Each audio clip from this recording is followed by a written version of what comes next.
Good morning student. आज के lecture में हम लोग स्टडी करेंगे चैप्टर ग्रेविटेशन और समझेंगे ग्रेविटेशन किस तरह से पूरी यूनिवर्स को होल्ड करके रखता है। तो ये आज का जो चैप्टर है आपका ग्रेविटेशन बहुत ही प्रीशियस चैप्टर्स है, one of the precious chapter है क्लास 9 के लिए। ये कहीं ना कहीं 11th 12th में भी आपको काम आएगी। तो चलिए स्टार्ट करते हैं ग्रेविटेशन चैप्टर। और ग्रेविटेशन चैप्टर्स में सबसे पहले हम जानेंगे कि ग्रेविटी एक तरह से फोर्स लगाती दो मासेस के बीच में।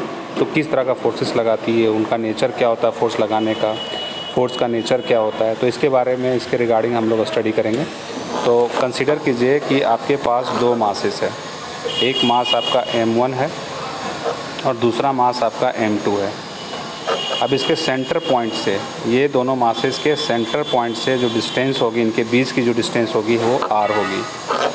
तो ये क्या करता है, जैसे m1 जो मास है और m2 मास है, तो m1 जो मास है वो m2 मास पे एक फोर्स लगाती है। उसी तरह से m2 जो है m1 मास पे एक फोर्स लगाती है। ये जो फोर्स का नेचर होता है वो हमारा अट्रैक्टिव नेचर फोर्स होता है। तो नेचर कैसा होता है फोर्स का? Attractive in nature, attractive in nature. तो ये दिमाग में आपको रखना है अट्रैक्टिव इन नेचर का कहानी।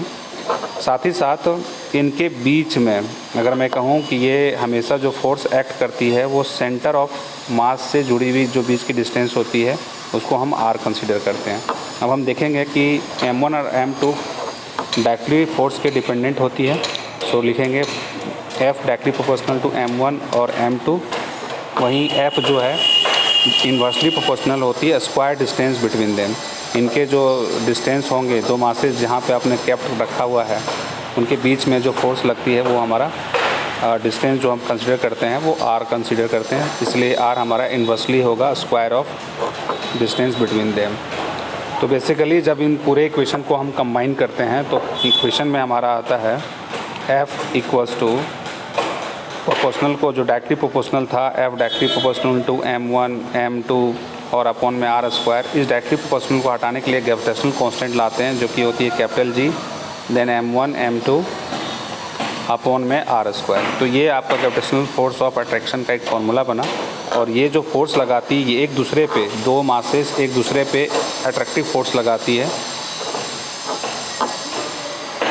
m1 और m2 अट्रैक्टिव फोर्स लगाती है। तो यही हमारा फोर्स निकालने का तरीका हुआ, ग्रेविटेशनल फोर्स कैसे निकालेंगे। तो G m1 m2 by r square इसका फार्मूला होगा। वहीं G की जो कांस्टेंट वैल्यू होती है वो होती है 6.67 इंटू 10 टू पावर -11।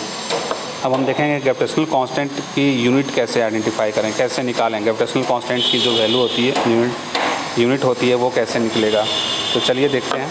हमने फार्मूला लिखा force equals to capital G m1 m2 by r square.